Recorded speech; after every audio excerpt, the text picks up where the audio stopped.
자, 반갑습니다. 배돈찬 교수의 맛있는 도움 이야기의 배돈찬입니다. 자, 여러분 반갑습니다. 가장 간단하면서도 가장 확실한 부동산으로 돈 버는 법칙에 대해서 이야기를 나눠보도록 하죠. 먼저 대전제가 있어야 되겠죠. 여기서 말하는 대전제라는 거는요. 돈은 무조건 많으면 많을수록 좋다라는 거죠. 이것을 부정하시고는 돈 벌기는 어렵다라고 말씀을 드릴 수가 있겠죠. 돈은 무조건 많으면 많을수록 좋은 거예요. 그리고요. 부동산 또한 마찬가지죠. 많으면 많을수록 좋다라고 이렇게 기본적으로 생각을 좀 깔고 가셔야 될 것 같아요. 만약 나는 돈도 싫다, 부동산도 싫다, 재테크도 싫다라고 하신다면 그냥 뭐 다른 방송을 보셔야 되지 않을까요? 뭐 TV를 보시면 뭐 자연인이라고 나오지 않습니까? 자연으로 돌아가셔야겠죠. 710 부동산 대책이 나왔죠. 다소 충격적인 대책이라고 말씀을 드릴 수가 있을 것 같아요. 어떻게 보면 그냥 뭐 세금 폭탄이다. 뭐 하늘에서 갑자기 취득세, 뭐 종합부동산세, 양도소득세가 갑자기 쿵 하고 떨어진 것 같아요. 그 떨어져도 좀 심한 것들이 그냥 한꺼번에 떨어진 그런 좀 충격적인 대책이다라고 말씀을 드릴 수 있을 것 같고요. 그런 의미로 본다면 일정 기간 동안은 당분간은 부동산이 좀 침체기에 들어갈 가능성, 요럴 가능성이 좀 높아 보인다는 얘기죠. 물론 앞으로 추세 또한 자세히 좀 지켜보셔야 되겠죠. 또한 대응을 여러분이 또 잘 하셔야 되겠죠. 그렇다면 이처럼 다양하고 급속하게 변화되는 부동산 시장에서 어떻게 우리는 움직여야 돈을 벌 수 있을까요? 요게 또 포인트가 되겠죠. 어떻게 하면 돈을 벌 수 있을까? 결론부터 말씀을 드리자면요. 일단 정부의 정책을 가지고 판단해보면 정부가 사라고 하면요. 웬만하면 사세요. 가능하다면. 정부가 팔라고 하면요. 웬만하면 안 파시는 게 좋다라고 이렇게 말씀을 드릴 수 있을 것 같아요. 먼저 제가 왜 이렇게 말씀을 드리냐면요. 2000년, 즉 김대중 정부 때부터 거슬러 올라가 보면 김대중 정부 때는 완화 정책을 폈죠. 노무현 정부 때는 규제 정책을 폈고 이명박 정부 때는 완화 정책, 박근혜 정부 때도 완화 정책, 문재인 현재 정부 때는 부동산 규제 정책을 피우고 있지 않습니까? 이처럼요. 각기 뭐 정부에 따라서 또한 그 시대적 경제 상황과 부동산 상황에 맞추어 부동산 정책이 완화 정책을 필 수도 있고 규제 정책을 필 수도 있다. 즉 번갈아 가면서 이러한 부동산 정책을 펴왔음을 우리는 알 수가 있다는 얘기예요. 부동산 완화 정책 핀 시기를 한번 자세히 살펴보면요. 먼저 빨간색 박스죠. 김대중 정부 때, 이명박, 박근혜 정부 때 이처럼 부동산 규제 완화 정책을 폈다는 얘기예요. 김대중 정부 초창기에 때는요. 뭐 외환위기 터진 이유지 않습니까? 그러다 보니까 대한민국 경제 사정 안 좋았죠. 부동산 경기 또한 최악이었다라고 말씀을 드릴 수가 있겠죠. 그러다 보니까 김대중 정부 때는 부동산 규제 완화 정책을 폈다라고 말씀을 드릴 수 있을 것 같고요. 이명박 정부 또한 마찬가지죠. 금융위기를 이겨내기 위해서 부동산 규제 완화 정책을 폈다라고 말씀드릴 수 있을 것 같고요. 박근혜 정부 또한 침체에 빠진 내수 경기와 부동산 경기를 살리기 위해서 부동산 규제 완화 정책을 폈다라고 말씀을 드릴 수 있다는 얘기죠. 그렇다면 이러한 식의 나온 정책으로는요. 먼저 수요 촉진 정책으로 거래 활성화 정책, 청약 자격을 완화하겠죠. 뭐 1순위 자격, 2순위 자격을 완화하고 분양권 전매 제한을 완화. 분양권을 사고 팔고 하는 거를 이제 전매 제한을 안 두는 거. 또한 자금 지원, 주택 구입 자금 및 전세 자금을 지원한다는 거예요. 그리고 취득세와 등록세 감면 및 면제까지, 즉 취득세를 인하를 한다거나 등록세를 감면해 준다는 얘기죠. 또한 조세 감면을 본다면 양도소득세 관련 규제를 완화한다. 양도소득세 중과세를 폐지를 한다. 양도소득세를 인하를 한다. 주택 공급 규제를 또 완화한다는 거죠. 또한 공급 확대 부분에서는 공급 규제 완화, 재개발, 재건축 관련 규제를 완화한다는 얘기고 신규 개발 계획으로서는 신도시 개발 계획을 발표한다는 얘기예요. 이러한 정책들이 나오면 부동산은 가격 영향을 미치겠죠. 특히 2014년을 놓고 본다면 정 경제부총리께서 이렇게 말씀하시잖아요. 빚내서 집 사라. 빚내서 집을 사라. LTV, 즉 주택담보인정비율인데요. 70%, 집값의 70%까지 융자를 해주겠다는 거예요. DTI, 총부채 상환 비율을 60%까지 융자를 해주겠다는 겁니다. 또한 이렇게도 말씀하셨죠. 전세 비율이 현재 70% 수준인데 30%만 있으면 집을 살 수 있다는 거예요. 즉 신용 보강이 이루어지면 전세를 살고 있는 사람 상당수가 매매로 전환할 수 있다. 집을 살 수 있다까지 발언까지 하셨다는 얘기예요. 2014년도 이러한 발언을 하셨다는 것은 지금으로부터 6년 전 아닙니까? 그러면 2014년 이후 부동산의 가격, 집값의 가격은 어떻게 되었을까요? 먼저 서울 강남구 압구정동의 미성 1자 아파트 111제곱미터 이 아파트를 살펴보면요. 2014년도 이후를 살펴봐야 되니까 2015년도에 매매 변동 상한가가 12억 1천, 2016년도에는 14억, 2017년도에는 17억, 2018년도는 20억 5천만 원, 2019년도는 21억, 2020년도에는 23억 5천이에요. 여러분 어때요? 그 바로 옆에 있는 등락폭을 보시면 맨 밑에 마이너스 2,500만 원에서 부동산 규제 완화 정책, 빚내서 집을 사라. 빚내서 집을 사라까지 한 이유, 즉 2015년도 1년이 지나니까 6,500이 올렸고 그 다음에는 1억 8,500, 그 다음에는 2억 8천, 그 다음에는 무려 3억 5천, 즉 2018년도에는 3억 5천이나 올랐다는 얘기예요. 2019년도는 2,500만 원, 또한 2020년에는 2억 5천이나 올랐다는 얘기입니다. 이게 정상적인 가격인가요? 제가 봐도 좀 깜짝 놀랄 금액이에요. 2014년도에 그냥 상한가로 11억 5천짜리가 2020년도에 23억이 됐고, 하한가로 본다면 2014년도에 10억 5천만 원짜리가 현재 2020년 21억 7,500이니까 거의 2배나 상승한 거 아닙니까? 11억 2천만 원이나 올랐다는 얘기입니다. 거의 1년에 2억 가까운 시세가 올랐다는 얘기죠.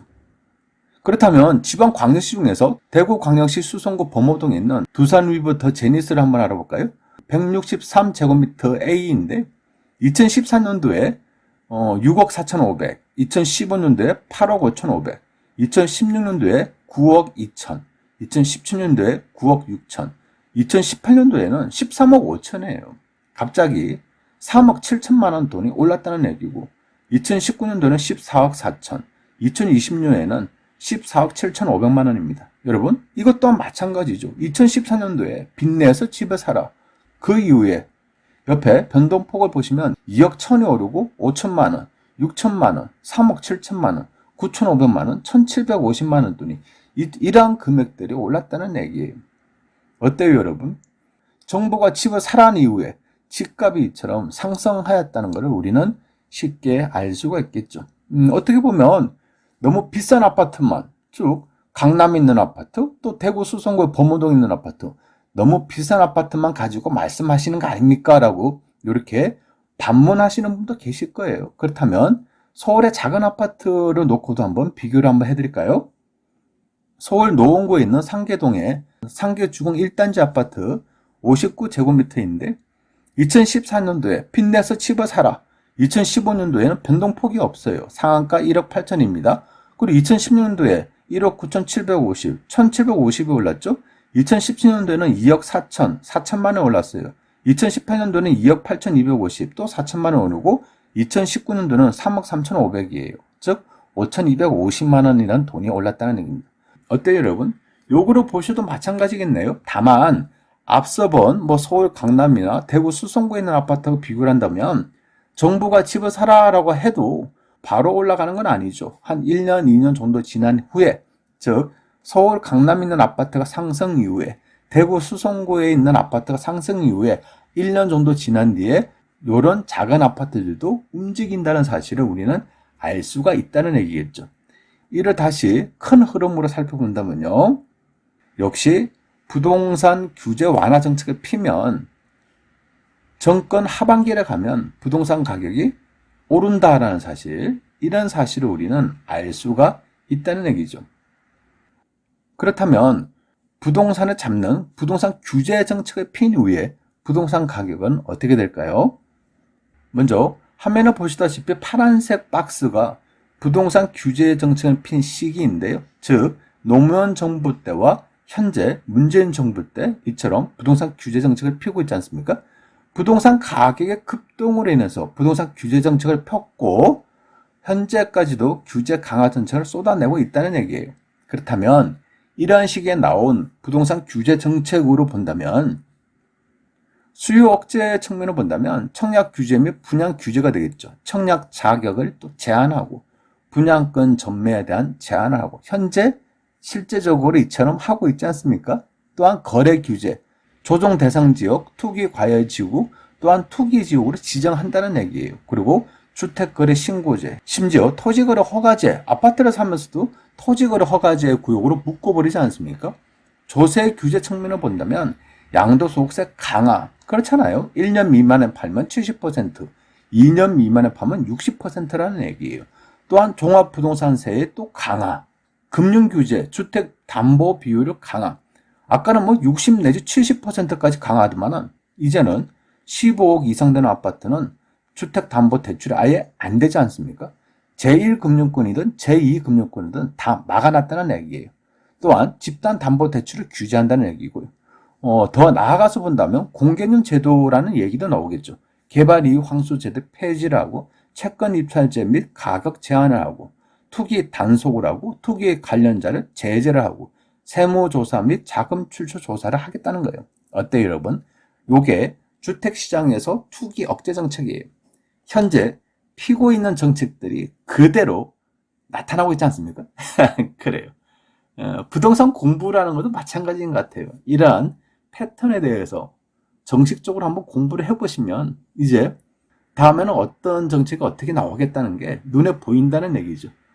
부동산 정책이 눈에 보인다는 얘기는 부동산에 관련된 돈이 눈에 보인다는 얘기 아닐까요? 아무튼 부동산 규제 정책을 앞두고 정부에서는 다들 이렇게 말씀들을 하셨죠. 부동산 투기와의 전쟁이다. 부동산 자시하지 않겠다. 수단과 방법을 총동원하여 부동산 투기를 잡겠다. 모든 정부에서는 다 똑같은 이야기를 반복적으로 계속 하시고 있는 것 같아요. 그렇다면 그 결과는 어떻게 되었을까요? 2003년도 12구 부동산 대책이 좀 그나마 역대 부동산 규제 정책 중에서 좀 센 정책이었죠. 그러면 2003년도 12구 부동산 대책, 이러한 대책이 나온 후에 부동산 가격이 어떻게 됐냐라고 하면 서울 강남구 압구정도에 있는 미성 1차, 아까와 똑같은 아파트죠. 그 가격표를 본다면 2003년 7월 달에 상한가로 보면 6억, 2004년도에 8억, 2005년도에 8억 5천, 2006년도에 10억, 2007년도에 10억. 이런 식으로 놓고 본다면 오히려 부동산의 규제 정책이 나왔는데 강남에 있는 압구정에 있는 아파트의 가격은 오히려 이처럼 상승했다라고. 아니 2003년 12구 부동산 대책이 굉장히 센 부동산 대책이었죠. 그럼에도 불구하고 강남에 있는 아파트는 이렇게 올랐다라고 여러분 앞에 자료가 이야기를 하고 있다는 얘기예요. 그리고 2017년도 이후 부동산 규제 정책 얼마나 많이 나왔습니까? 710 부동산 대책까지 포함하면 22가지 대책이 나왔다는 얘기예요. 그런데 웃긴 거는 2017년도 상한가 17억짜리가 2018년도는 2억 5천, 2019년도는 21억, 2017년도 17억짜리 아파트가 2018년도에는 20억 5천, 2019년도에는 21억, 2020년도에는 23억 5천. 아니 강력한 부동산 규제 정책이 나왔음에도 불구하고 이처럼 1년 단위로 놓고 보면 등락폭이 3억 5천, 2,500만 원, 2억 5천 이러한 식으로 금액이 올랐다는 얘기예요. 그렇다면 규제 정책이 나와도 결론적으로 본다면 서울 강남에 있는 아파트의 가격은 오히려 상승폭의 문제이지 가격은 1년 단위로 놓고 본다면 상승했다라고 말씀을 드릴 수가 있다는 얘기고요. 그렇다면요, 작은 아파트, 서울 노원구 상계동의 아파트를 한번 살펴볼까요? 상계동 상계중앙아파트 1단지인데요. 아까 보신 거 그대로예요. 2003년도 12구 부동산 대책이 나왔어요. 그러면 파란색 박스를 보시면 2003년도 7월 달에 9,500만 원에서 2004년도 7월 달에는 9,300만 원, 2005년도에는 8,600만 원, 2006년도에는 8,500만 원. 그렇다는 거예요. 초강력 부동산 대책이 나오니까 서울 노원구 상계동의 작은 아파트는 부동산 가격이 하락했다는 얘기예요. 서울 강남에 있는 아파트는 오히려 올랐는데 서울 외곽에 있는 상계동 상계주공 아파트는 떨어졌다는 얘기죠. 그 다음에 2010년도 7월 달에 보면 2억 4천이고 2018년도에 2억 8천, 2019년도에는 3억 3,500, 2020년에는 3억 3,500이라는 얘기입니다. 즉 이러한 얘기는 정부가 계속 강력한 부동산 규제 정책을 내놓음으로써 이 상계 주공 아파트 같은 경우에는 등락폭이 좀 움츠러들고 있다. 이렇게 말씀을 드릴 수가 있다는 얘기예요. 이러한 통계 자료가 여러분들에게 이야기를 하고 있는 것 같아요. 저는 그냥 있는 그대로 이 금액 숫자를 그대로 여러분에게 전달만 하고 있다는 것 뿐이죠. 자, 그렇다면 이러한 자료에서 우리는 무엇을 배울 수가 있을까요? 제가 여러분들에게 드리고 싶은 이야기는요. 첫 번째로 본다면 정부가 사라고 하면 가능하다면 여력이 되신다면 뭐해라? 사시는 게 좋다는 얘기예요. 다만 매수 타이밍을 언제로 잡을 것이냐 이러한 부분이 중요하겠지만은 정부가 경제 활성화를 위해서 풀어준다. 취득세도 인하하고 양도소득세 중과세도 폐지하고 양도소득세도 인하한다. 그러면 매수하시는 게 유리하다라고 말씀을 드릴 수 있을 것 같고요. 두 번째로 본다면 정부가 부동산을 팔라라고 한다면 급하지 않는 이상 그냥 안 파는 게 유리하지 않을까요? 오늘 공부를 통해서 여러분들이 좀 아실 수가 있다는 거예요. 세 번째로 본다면 서울 강남이나 뭐 고급 아파트들 이런 아파트들은요 부동산 규제 정책이 나오면 그냥 똘똘한 한 채예요. 오히려 지방에 있는 아파트를 팔고 강남에 있는 아파트 똘똘한 한 채를 뭐한다? 가지고 있는다는 얘기예요. 따라서 부동산 가격의 하방 경직성, 즉 부동산 가격이 올라갈 때는 쭉쭉쭉 올라가는데 부동산 가격이 떨어지는 그 순간에는 뭐한다? 가격 하락에 저항을 한다는 얘기입니다. 이에 반해서 서울 외곽에 있는 또한 지방의 아파트를 놓고 본다면 올라갈 때는 1년, 2년 뒤에 천천히 올라가요. 그리고 부동산 규제 정책이 나오면 바로 민감하게 반응을 한다는 것을 우리는 이러한 자료와 통계를 통해서 알 수가 있다는 얘기죠. 아무튼 오늘 이야기를 종합적으로 여러분들에게 말씀을 드리면요. 세상의 모든 것에 법칙이 있지 않겠습니까? 뭐 자연의 법칙이라고도 하죠. 부동산 또한 법칙이 있다는 겁니다. 그러한 법칙 중에 하나가 바로 정부 정책에 따라 투자 방향을 결정하는 것인데 정부가 사라고 하면 여유가 된다면 사고 정부가 팔라고 한다면 가능하다면 팔지 않고 버티신다면 부동산 가격이 언젠가는 올라간다는 이야기죠. 또한 사야 할 집, 팔아야 할 집이 이번 강의를 통해서 어느 정도는 여러분들에게 감이 왔을 거라 생각합니다. 아직도 감이 안 왔다고요? 그래요. 그러면 저희 예전 방송을 한번 가능하시다면 들어보신다면 이러한 감이 하나씩 하나씩 여러분에게 와닿을 수가 있을 겁니다. 부동산 공부라는 게 그래요. 한도 없고 끝도 없지 않습니까? 물론 또 그래요. 공부를 안 하시는 분 입장에서는 내가 많이 한다라고 볼 수도 있겠죠. 하지만 공부를 하시는 분들 입장에서는 부동산이란 거는 정말 한도 없고 끝도 없이 공부를 해야 되는 정말 난감한 공부가 부동산 공부라는 거죠. 근데 중요한 거는 이처럼 부동산 공부를 하게 됨으로써 좀 어느 정도는 돈하고 가깝고 부동산하고 좀 가깝게 지낼 수 있다는 거 아닙니까? 결국 돈과 부동산에 대해서 가깝게 지낸다는 거는 뭐 말씀드리나 말하겠죠. 우리의 삶이 조금이나마 더 윤택해지지 않을까요? 이상까지 배동찬 교수의 맛있는 도움 이야기였습니다. 감사합니다.